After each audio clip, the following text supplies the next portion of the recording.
Start of another work week, or not. Everybody knows from my right, Dr. Jim Malatras, not a medical doctor, still a doctor. Medical doctor, Dr. Howard Zucker. To my left, Melissa DeRosa, Secretary to the Governor. To her left, Robert Mejica, Budget Director Extraordinaire. On the numbers, the number continues to increase. We're up to 8,658 new cases. Overall, we have 130,000 people who tested positive, 16,000 people in our hospital system, 13,000 people have been discharged. Number of deaths are up once again. Number of people we lost, number of New Yorkers, 4,758, which is up from 159, but which is effectively flat for 2 days. While none of this is good news, the possible flattening of the curve is better than the increases that we have seen. New York is still far and away the most impacted state. New Jersey is having real difficulty, and been speaking with Governor Murphy from New Jersey, and anything we can do together we will. Michigan also. California has leveled off, and Louisiana is having a difficult time, so they're in our thoughts and prayers. Total number of hospitalizations are down.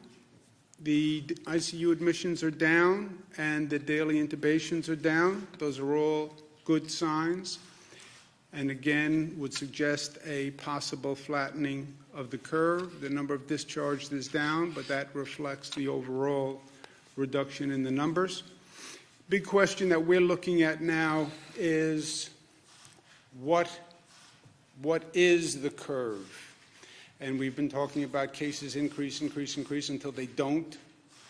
When they stop increasing, then what happens? And the projection models have a number of alternatives. Some suggest basically the curve goes up and then drops precipitously. Some suggest there's a slight pause at the top. Some suggest there's a longer pause at the top, which is effectively a plateau effect. Or again, the straight up and straight down precipitous drop, which is the peak effect. No one can tell you which will occur. They say any one of the three options. You study other countries, you've had a combination of the above. We are studying it as we have used the projection models from day one to determine actually what we do. How do we set policy and program? By following the data. Dr. Malatras has been working on the numbers, working with the statisticians and the projection models, and helping us incorporate that into an operational model. And Jim, if you want to just take a moment and speak about the projection models here, please. Great. Thank you, Governor. As the Governor said, we have been looking at projection models from the beginning to determine the size and scope and severity, and the Governor has mentioned this over his briefings. We've been working with many organizations and using their data like Imperial College, the Institute for Health Metrics and Evaluation, Cornell, McKinsey, and others. And some of the initial projections that we first saw at the beginning of this was at least 100, up to 110,000 beds for COVID patients alone. And the peak would come at the end of April. Those were some of the earliest modeling from many organizations, that it would be at the end of April, around 110,000 beds just for COVID patients. There are other models, too, that we were tracking, one being lower at about 55,000 COVID beds, but again, peaking at the end of April. We follow now that we have a pretty robust data set to go by for the last several weeks. The bottom line there, the purple line, is sort of where we are tracking today, which suggests it's a little lower. And the question was, what could you do to lower those initial projections from 110,000 and from 55,000? So a lot of the activity was, We saw where the statisticians and the folks looking at these types of models said it was going. So what activities and actions could you take to aggressively lower that overall number? And the answer really was, and what the governor has been doing, was aggressively enforce and enact social distancing to lower the overall number. And this number and the current data suggest that that is exactly what's happening. And it's not settled yet because we are going day by day, and the numbers, as the governor says, has changed a lot over the time based on what numbers come in. But this could suggest that we are indeed potentially at the apex, or beginning to be at the apex at this moment. Like the governor has said, there's been a range of models, 7 days, 14 days, 21 days, 30 days. It looks like we're towards the earlier side of that time frame based on the current projections and modeling that we've been looking at. Thank you, Jim. But you also see on these, you see on this slide where we are now, right? And it can still go any way. We could still see an increase. So it is hopeful, but it's also inconclusive. And it still depends on what we do, right? These models all have a coefficient of what we do and how successful we are at social distancing, et cetera. And from our decision-making point of view, it doesn't really matter if we've hit the plateau or not, because you have to do the same thing. If we are plateauing at a very high level, and there's tremendous stress on the healthcare system. And to say to this healthcare system, which is at maximum capacity today, right? This is a hospital system where we have our foot to the floor and the engine is at red line and you can't go any faster. And by the way, you can't stay at red line for any period of time because the system will blow. And that's where we are. We are at red line. People can't work any harder. The staff can't work any harder. And staying at this level is problematic. And if we are plateauing, it's because social distancing is working. So we have to make sure the social distancing actually continues. On the relieving the pressure on the hospital system, which is unsustainable at this rate, we're continuing what we call our Surge and Flex program, where we get all the hospitals on the line on a daily basis. They're all doing inventories. They're all doing data sheets. They're all on the telephone, and we're shifting among the hospitals, ventilators, PPE equipment, who has gowns, who has masks, and that happens on a daily basis, that adjustment. Also, to relieve pressure on the hospital system, the Javits coming online is a very big deal. That is the relief valve for the entire downstate system. The 1,100 military personnel started to come in. 300 were sent to New York City public hospitals to help the New York City public hospital system, the H&H system, which has been under stress. The rest will be going to Javits to bring that up and running to full capacity. That transition is happening now. That is a COVID center now, started as non-COVID. It's now a COVID center. The majority of the military personnel will be coming in tomorrow and the next day. But that Javits Center is going to be a major relief valve. Second, the United States Navy ship Comfort. The original plan was that would come in for non-COVID people. The original plan was it would also be a relief valve on the hospitals, but not for COVID people, that it would take all the non-COVID patients, if you will, from the hospital system. That was the plan. As it turned out, there's not a lot of non-COVID people in the hospital system, which is a separate story, happens to be a good news story. A byproduct of shutting everything down is you have fewer car accidents, crime rate is way down, fewer trauma cases, so there is not a large non-COVID population in the hospitals. I'm going to call the president this afternoon and ask him to shift the comfort from non-COVID to COVID. Then we would have Javits and the ship Comfort as a relief valve. That's 2,500 beds and 1,000 beds. That's 3,500 beds, which could serve as a relief valve for the whole downstate hospital system. That is the only way we sustain this level of intensity in the hospital system.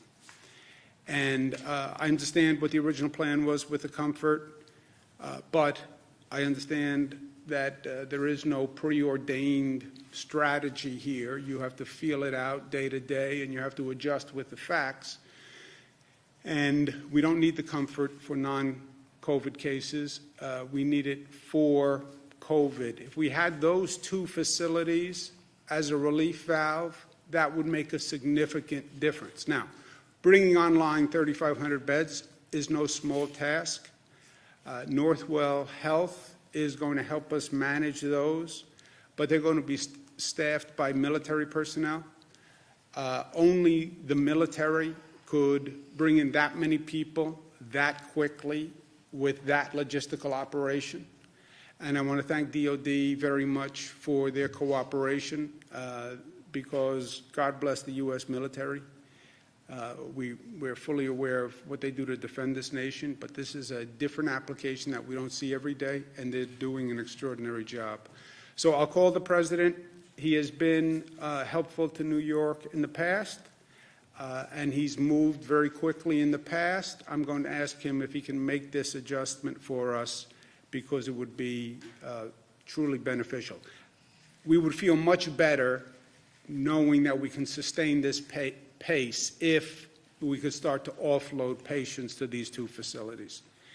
In any event, plateau, not plateau, we still have to extend New York pause because if that curve is turning, it's turning because the rate of infection is going down. One of the reasons the rate of infection is going down is because social distancing is working. We have to continue the social distancing. Schools and non-essential businesses will stay closed until April 29th. I know that's a negative for many, many reasons. I know what it does to the economy. But as I said from day one, I'm not going to choose between public health and economic activity because in either event, public health still demands that we stay on pause with businesses closed and schools closed. Whether we've hit the apex or whether we haven't hit the apex, you'd have to do the same thing. There's also a real danger in getting overconfident too quickly. This is an enemy that we have underestimated from day one, and we have paid the price dearly. Well, the numbers look like they may be turning. Yay, it's over. No, it's not. And other places have made that mistake. Hong Kong has made that mistake. South Korea has made that mistake. And we're not going to make that mistake. The weather is turning. People have been locked up. We've been talking about cabin fever. Now it's a nice day. I'm going to get out. I'm going to go take a walk. Now is not the time to do that. And frankly, there has been a laxness on social distancing, especially over this past weekend, that is just wholly unacceptable. Look, people are dying. People in the healthcare system are exposing themselves every day to tremendous risk walking into those emergency rooms. And then they have to go home to their family and wonder if they caught the virus and they're bringing it home to their family. If I can't convince you to show discipline for yourself, then show discipline for other people.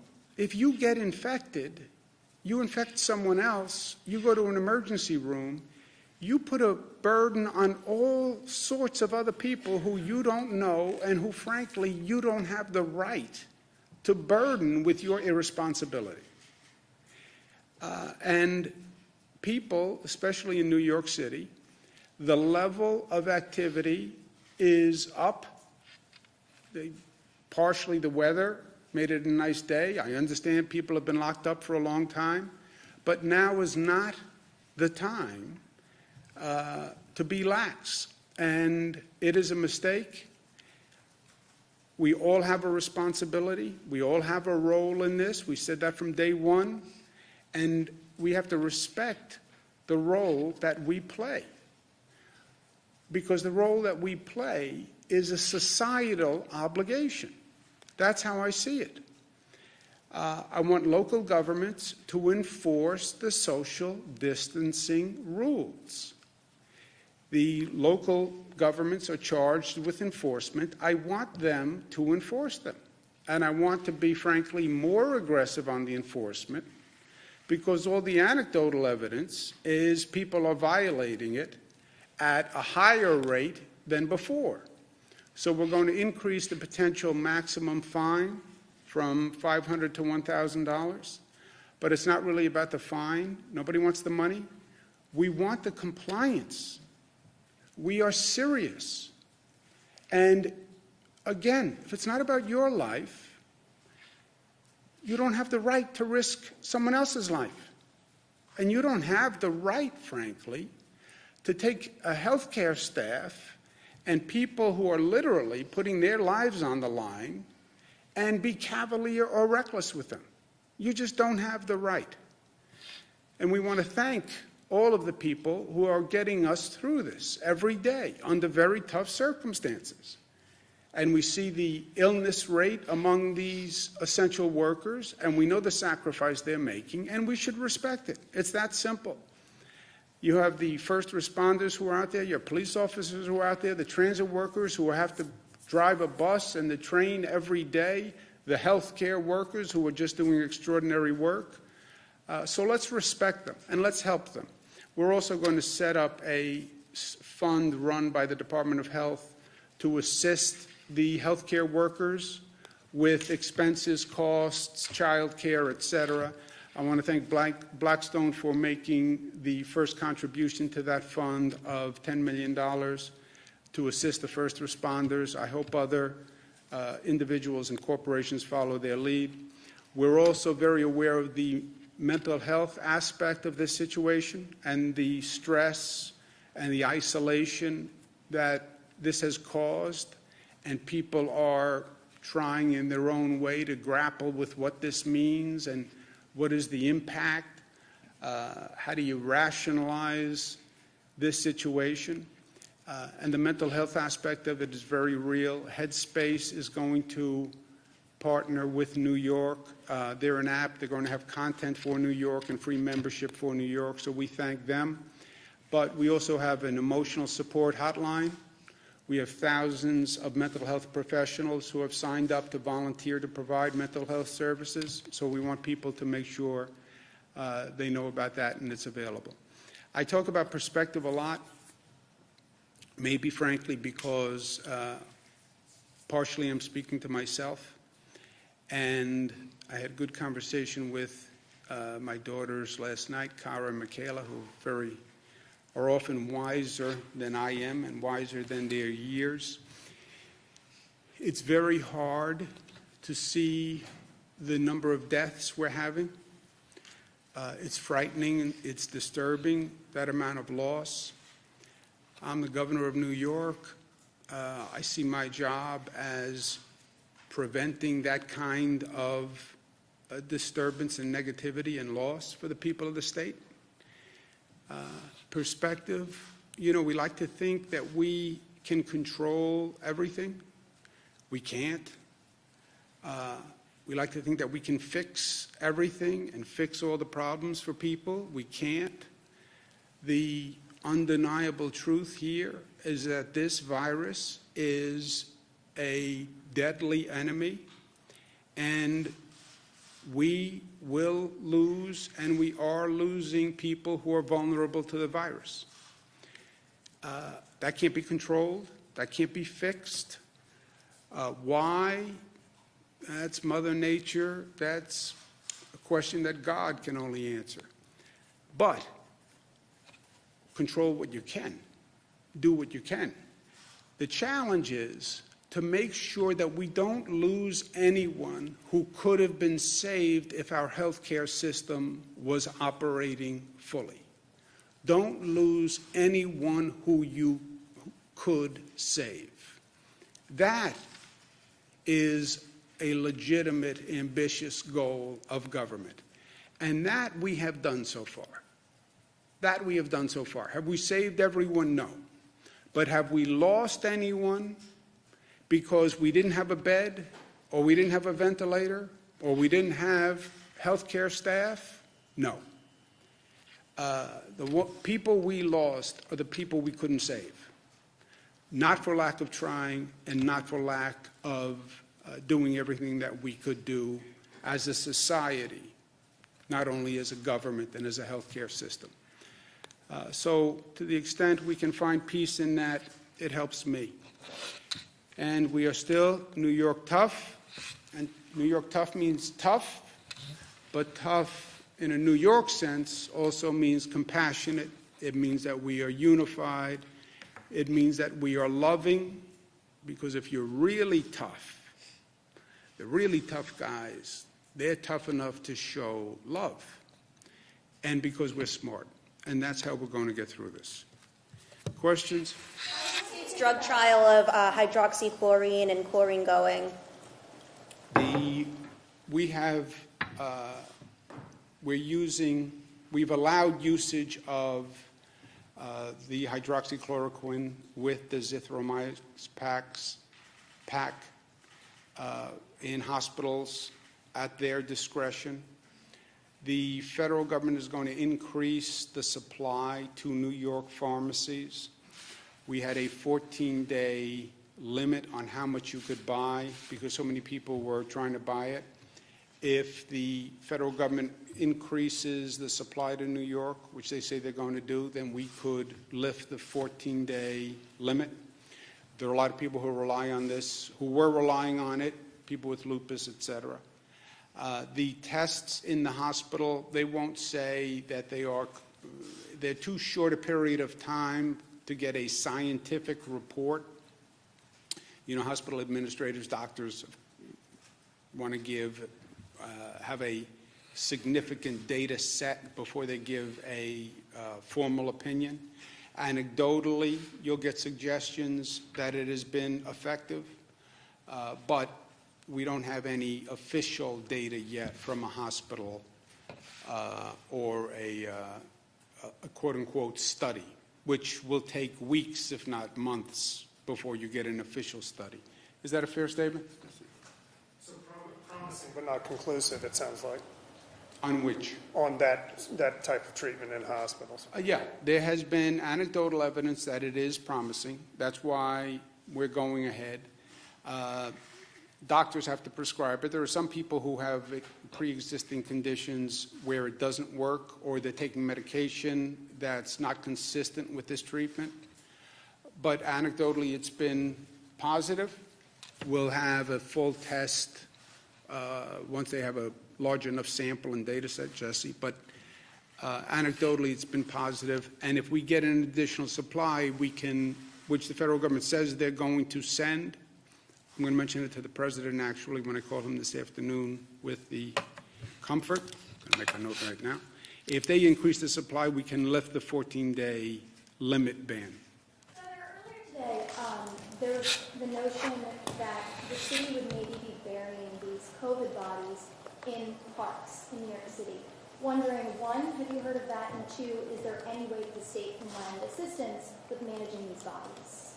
And what do you think about that? I have heard nothing about that. I've heard a lot of wild rumors, but I have not heard anything about the city burying people in parks.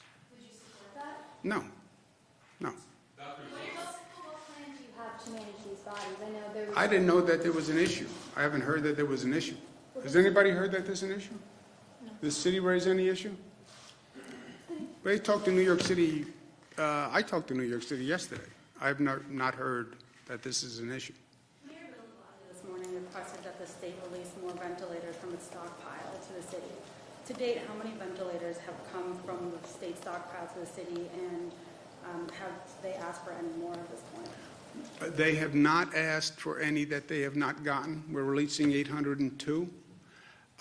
The city is basically responsible for the 11 Health and Hospital Corporation hospitals, public hospitals. There are 11 health and hospital corporations. 11 health and hospitals in that system. And I spoke to the head of the system last night. I'm going to he's going to be on a phone call at 1 o'clock, Dr. Mitch Katz. He had all the equipment he needed, and I'm going to speak to him again at 1 o'clock. So if they need anything, we'll get it to them. Is the 802 combined? Like, that's how many? 802 for the downstate area. Now, every hospital will say to you, I am running low on everything, because they are low on everything, right? When we do these daily surgeon flex discussions, there's no margin for error, because we don't have any margin for error. We just don't have the supplies. The whole system is over capacity. So everybody is low on everything. And if they had a wish list, everybody would want, stockpile and a reserve in their own hospital. I get that. We don't have that luxury. I'm taking ventilators from one hospital on a daily basis, bringing them to another, and then shifting them back and forth so every hospital can get through this period. That's why I say it's unsustainable for us. So we're doing that with PPE equipment, we're doing that with ventilators, we're doing that with patients. If we can systematically get patients out of the hospital system into Javits and the comfort, then you can relieve pressure on the whole system.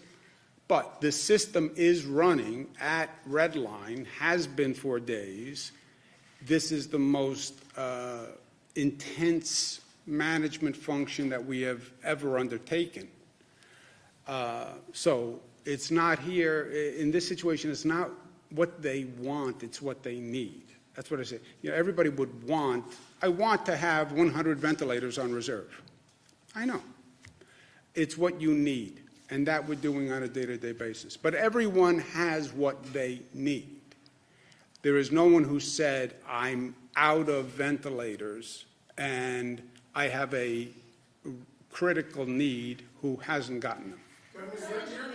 You're calling for. Go ahead. You're calling for increases in crackdowns on social distancing, but we're getting reports of funerals and weddings in Orthodox Jewish communities in Rockland County and in Brooklyn still being attended by hundreds of people. Then they should enforce the rule, Jesse. I don't care if you're Orthodox Jewish, Catholic, Christian, Muslim. I don't care what. It's not about religious observation. But is there anything you can do with state police or other resources to try to break these? The state police will enforce it also, but let a local government. It's a job of local government to enforce. I'm doubling the fine. It's my way of saying this is serious. This is serious. What right do you have to act irresponsibly in a way that could get you sick or someone else sick, and then I have to send an ambulance to pick you up and bring you to an emergency room that's already overburdened, that doesn't have staff, doesn't have supplies, doesn't have ventilators, because you were reckless and irresponsible. You don't have that right. And I have to talk to these healthcare workers all day long. I talk to transit workers. I talk to first responders who, truthfully, nobody wants to put themselves in these situations, and I don't blame them. And they're doing it out of passion and commitment and public service. None of us has the right to be reckless in our own behavior, which compounds the problem we're dealing with. Now is not the time to be playing Frisbee with your friends in the park. It's just not. Now is not the time to go to a funeral with 200 people. Look, I'm living this with my own family. Yes, I understand grieving, and I understand how the religious services can help with the grieving process. And I understand how it's hard not to do that.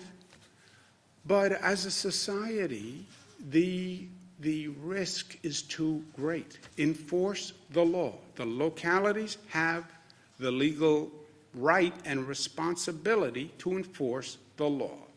My doing the penalty, raising the penalty, is my way of saying, do it. Just do your job. What percentage of available ventilators in New York are being used today? Oh, all of it. They're- We're beyond capacity. What about the stockpile? Like how much remains in the state's stockpile? We're beyond capacity. We are into the Plan B, C, D that we outlined, right? We are into using BiPAP machines instead of ventilators. We're into splitting ventilators, turning 2 into 1 with 2 sets of tubes. We are into all backup plans that we had. So how many ventilators are still in the state stockpile, though, at this point? The stockpile, I don't know. I can get you the number, but we are over capacity for the number of ventilators in the whole system. We're using BiPAP machines, we're using splitting, et cetera. I guess that begs the question, though, why not, if there are still ventilators in the state stockpile, why don't you send them to New York, to the city? No, we don't have anyone who says they need them now who doesn't have them. But you just said they're over capacity. Well, they're using the Plan B, C, D. We can't give everybody a ventilator for every situation. We have 9,000 BiPAP machines, for example. We're using the BiPAP machines, we're using the other machines. But we don't have anyone who says the 802 that we're sending today represents the number that people say they need now. Let me say that. Elections, 10 people have gotten sick and 3 people have passed away. Do you think they should continue working processing petitions or challenging petitions? We extended the deadline, the voting and filing deadline. So I don't know what else legally that we could do than extend the deadline. You'd have to cancel elections, period, for the year, and I don't think we're in that position. We've extended the use of absentee ballots. Governor, are portions of nursing homes being set aside to treat COVID patients? Are portions of nursing homes being set aside to treat COVID patients?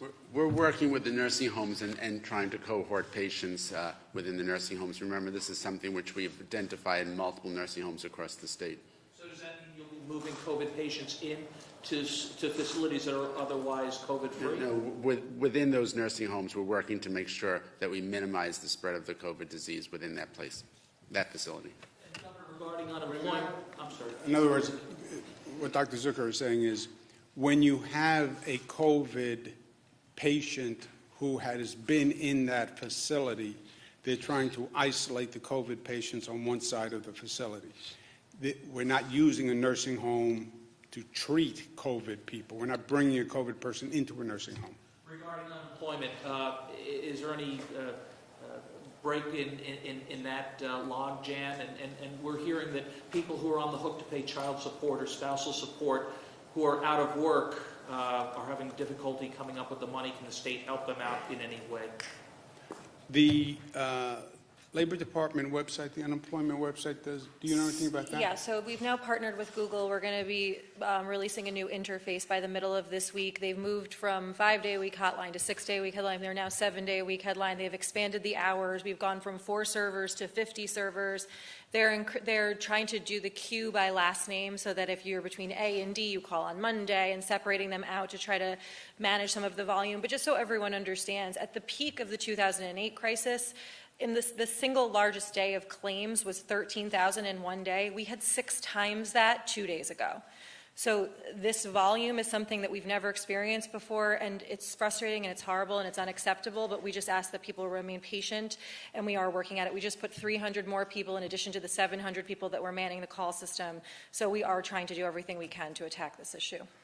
And most importantly, you will get your benefits going back to the date of your actual unemployment, even if there's a lag in being able to get signed up for the benefits. The Board of Regents this morning announced they were canceling the Regents that were going to be held in June. Do you agree with that decision, or are they planning? I haven't even looked at their decision on the Regents. Governor, It sounds right, but I haven't even looked at it. The de Blasio administration canceled the pilot program to open streets for New Yorkers in order to encourage social distancing, et cetera. But they announced they're shutting that down because there weren't enough New Yorkers to justify that. What do you think about that? Was that a failure of that attempt? And also, you just increased penalties, so what's going on here? I don't know. You know, New York City localities make decisions on their own on local issues. So I have no reason. I don't have any opinion on what the mayor did. I just don't know the facts well enough on that program. The social distancing, we have, again, hopeful news in the data that it could be slowing, plateauing, turning, but it's also dependent upon what we do and how we handle ourselves. And we know that social distancing is important. That's why I'm extending the ban on keeping businesses closed, extending the ban on schools. But people, it's individual behavior that has been problematic over the weekend. I get that it was a nice day and the weather was good and people have been cooped up. I get it. I get it all. I'm living it just like everybody is living it. But we get reckless, we change, or we're not compliant on social distancing, you will see those numbers go up again. That's why I showed you the Hong Kong, the China experience. They let their foot off the gas too quickly. And we have been behind on this virus from day one. And this virus has kicked our rear end. And we underestimate this virus at our own peril. We learned that lesson. Now is not the time to slack off on what we're doing. One more question. We are moving ventilators now among the system. When someone has a change in patient load and they have additional ventilators, we move ventilators. But we have moved thousands and thousands of ventilators throughout the system. We've acquired thousands and thousands of ventilators. I also want to thank Oregon for sending ventilators. I want to thank the state of Washington for releasing ventilators and suggest that they be sent here. I want to thank California that also this morning released ventilators because they thought that they could be helpful to New York. That is the right attitude. That's the only way we do this as a nation. We're going to have to be flexible and handle the surge as it moves across the country. That's just what we're doing here in this state. Surges in Nassau one night. We move assets to Nassau. Surges in Rockland. We move assets to Rockland. So that's the only way we're going to do it because the federal stockpile. If the federal stockpile has 9,000 ventilators or 10,000 ventilators, that's not going to do, it's not going to be enough for a nation, right? So you're going to have to get states cooperating and shifting and moving within the country. New York will be first on that list. As soon as we get through this and we have any flexibility in our system, we will be there for every other state like they have been there for us. And we will lead the charge, the way we always have. Hurricane Katrina, we were the first ones down there, right? So when anyone needs anything, we're there. And right now, healthcare-wide, I'm going to get on the phone with the hospitals now. There is no hospital that needs ventilators that doesn't have ventilators. There's no hospital that needs PPE that doesn't have it within the state system. Again, they're all going to say they're running low because they are, but nobody doesn't have what they need to do their job. And that's my point on perspective. Are we managing this situation the best it can be managed? Yes. Have we lost anyone who we could have saved? I don't believe so. And with that, we can sleep at night. I have to go to work. Thank you, guys. Hospitals are having to give 20% of their unused ventilators. Is that happening this week, or? We don't need any additional ventilators right now, and we have, California has released ventilators, state of Washington has released ventilators. We got 1,000 ventilators from China, so right now, we're okay. Moving forward with that plan? I would just have to confirm it as a spot for temporary burials. I'll see you tomorrow.